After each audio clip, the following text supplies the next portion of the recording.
Alguns anos atrás, quando eu fiz vídeos sobre O Destino de uma Nação, que é aquele filme sobre o Winston Churchill com o Gary Oldman, teve um monte de gente que veio aqui despejar hate na caixa de comentários, principalmente um que eu nunca vou esquecer, porque não poderia estar mais errado, é de uma pessoa que falou que quando você faz um filme sobre uma época específica no passado, você precisa necessariamente usar a linguagem da época, porque naquela época eu falei que o filme tinha uma linguagem arcaica, que o filme tinha uma linguagem quadrada e que não trazia nada de novo pro gênero e nem pra aquela história, e aí as pessoas acharam que eu tava falando um absurdo, que como assim você vai colocar uma linguagem cinematográfica nova, revigorada, num filme de época? E na verdade é o contrário. Se você principalmente for contar uma história que já foi contada antes, como é o caso de outro filme, também dirigido pelo Joe Wright, que é o Cyrano, agora de 2021, você tem mais obrigação ainda do que um filme original de usar uma linguagem,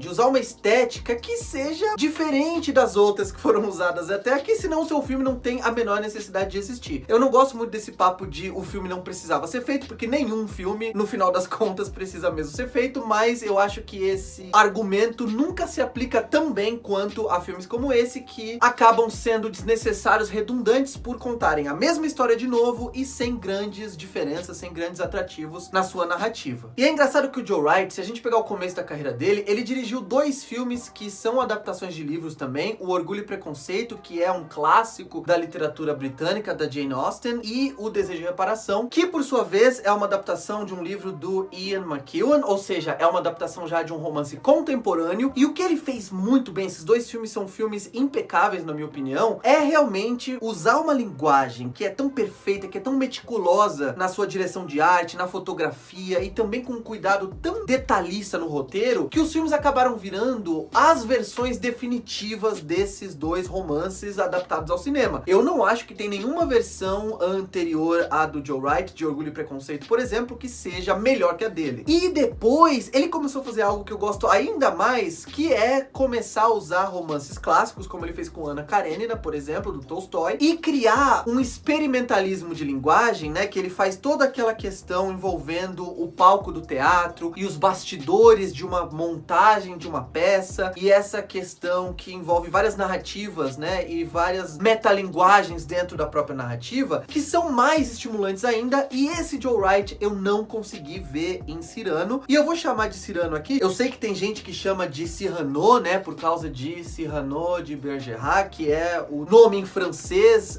do personagem. Tem gente que chama de Cyrano, como eles falam no filme aqui na versão em inglês, mas eu vou chamar de Cyrano, que é o novo filme do Joe Wright, protagonizado pelo Peter Dinklage. Que não é um filme ruim, tá, gente? Ele é um filme que faz o feijão com arroz, que faz o beabá dos musicais e também das adaptações literárias pro cinema, e parece mais, assim, um filme feito pra award season, né, pra temporada de premiações ali nos anos 90, quando eram filmes muito quadradinhos que eles acreditavam que iriam agradar os membros da academia. E outro problema é que esse filme aqui, e eu não sou especialista em música, mas eu posso falar que as canções são muito também lugar comum. Não tem nenhuma canção que você sai do filme cantarolando, sabe, na sua cabeça, então isso também é sinal de que, como musical, o filme não funciona muito bem, porque, afinal de contas, ele tem que encantar também pessoas que não são especialistas em música. Pra quem não conhece a história, que é uma história bem famosa ali do romantismo, ou de um pré-romantismo europeu, a história do Cyrano de Bergerac é a história de um homem que era muitas coisas. Ele era poeta, ele era filósofo, ele era guarda, né, guerreiro, ele era mosqueteiro, enfim, na França. E ele se apaixona no filme aqui é por uma melhor amiga, que é quase uma irmã. Na história mais clássica é por uma prima. Só que ele é muito feio. Na história clássica, ele tem um nariz muito avantajado. Aqui, o que eles usam no filme é o fato de o Peter Dinklage, como vocês sabem, ser um anão. Então, por mais que ele tenha esse amor muito forte por essa mulher, e eles se deem muito bem, ele não consegue falar do amor dele, confessar o amor, porque ele jamais acredita que essa mulher linda vai olhar pra ele. E aí chega um dia, claro, pra quem conhece a história, que a Roxanne, que é essa mulher, chama ele pra conversar, falando que ela tá apaixonada e tudo mais, e por um momento ele acha que pode ser por ele, mas ela conta que ela tá apaixonada por um outro soldado, e ela ainda pede ajuda dele pra conquistar aquele cara. E aí a gente descobre que aquele cara, ele é um idiota, ele não sabe colocar duas palavras juntas pra formar uma frase, e o Cyrano é um poeta, então ele começa a escrever escrever as cartas pra esse cara, que é o Christian, que vai se correspondendo com ela, e aí ela se apaixona por ele, o Cyrano, mas ela não sabe, porque ela tá se apaixonando pela sensibilidade de um homem que ela acredita que é a do Christian. Eles acabam ficando juntos, e aí, depois disso, eu não vou falar mais o que acontece, porque mesmo que seja uma história clássica, mesmo que seja uma história batida, vai que você não sabe, eu não quero revelar nada sobre a segunda metade da história. E esse filme, além de adaptar a questão do Cyrano ser um anão agora, também faz com que o Christian seja um homem negro, que é óbvio que na história clássica, do jeito que a gente conhece, nem era pensado que isso podia ser possível, um homem negro ser um dos possíveis candidatos ao coração da mocinha. Eu tô usando os termos aqui que eram usados antigamente, claro, da história. E aqui quem tenta conquistar a Roxanne, que é vivida pela Hayley Bennett, é o Kelvin Harrison Jr., que vive o Christian, que é um homem negro. E isso é uma adaptação, o fato de ele ser negro, o fato de o Cyrano ser um anão, né, vivido pelo Peter Dinklage, que tem a ver com uma tendência contemporânea de trazer mais representatividade pro elenco, e isso eu acho bom. Uma tendência que o filme também faz, que eu acho ruim, é o fato de colocar os atores que não são cantores pra cantar, e as músicas, além de serem lugar comum, além de não terem nenhum grande impacto, ainda são cantadas por pessoas que não cantam muitas vezes tão bem. Tanto que a melhor música, ou a música que tem um impacto maior, na minha opinião, é aquela que é cantada pelos soldados logo antes de uma batalha importante, e aqueles soldados são atores e também são cantores, e a gente saca na hora que a voz deles é muito mais agradável, e a música também leva o filme a um nível melhor naquele momento. Tanto que um dos atores é o Glenn Hansard. Se vocês lembram de Once, Apenas Uma Vez, ele tá aqui no filme, ele canta essa música, e é obviamente uma música melhor. E esse filme é um filme tão atrapalhado, Cyrano, que o roteiro, por exemplo, comete umas gafes que são impensáveis para um filme profissional. Por exemplo, o Christian é um cara que desde o começo o dilema dele é não ser articulado. Ele não consegue se expressar bem, ele tem um vocabulário limitado, e ele tem uma cena ali que ele tá falando sobre isso com o Cyrano, e logo nessa cena ele começa a cantar, e a música que ele tá cantando é uma música super poética, que tem uma letra sofisticada, e a gente fala, ué, mas esse não é um cara que não sabia falar, não sabia se articular? A música deveria seguir a lógica do personagem, mas na verdade o filme nem isso se atenta de fazer de uma maneira mais ou menos coerente. De forma geral, o filme tem uma estética, tem uma construção narrativa muito tradicional, muito classicista, e que não tem grande inventividade. É claro que a direção de arte, é claro que os figurinos fazem uma reconstrução de época que é boa, que aqui e ali o Joe Wright, que tá num ano terrível, né, ele fez esse ano A Mulher na Janela, que é um dos piores filmes do ano, então ele tá numa fase tenebrosa. Esse filme não é tão ruim quanto aquele, mas ele até tenta fazer algumas coisas um pouco diferentes. Por exemplo, tem uma cena que é uma cena conhecida da história do Cyrano, em que a lenda diz que ele lutou contra 100 homens e ganhou desses 100 homens na espada, e aqui no filme é até uma piada que alguém pergunta pra ele, foram 100 homens? Ele fala,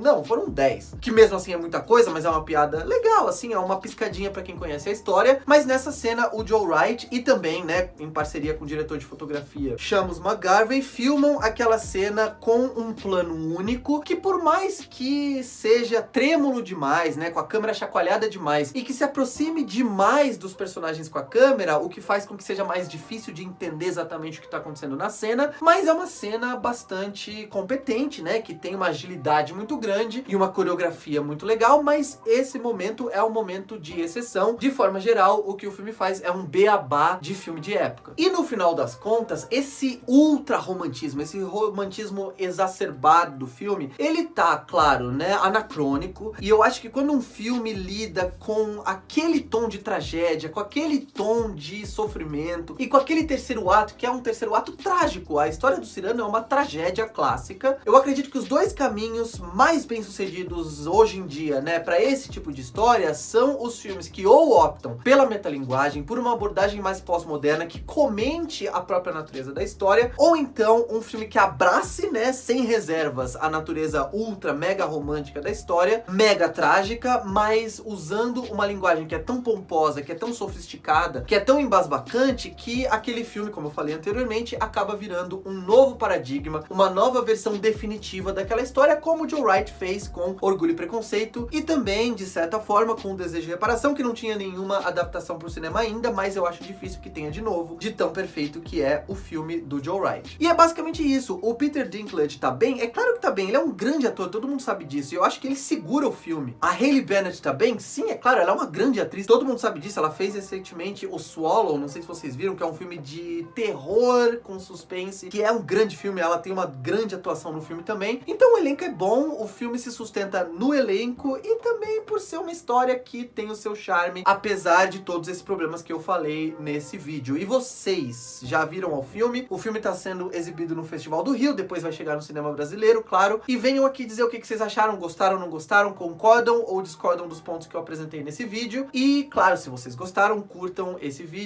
e também se inscrevam no canal. Por hoje eu vou ficando por aqui. Um abraço, tchau!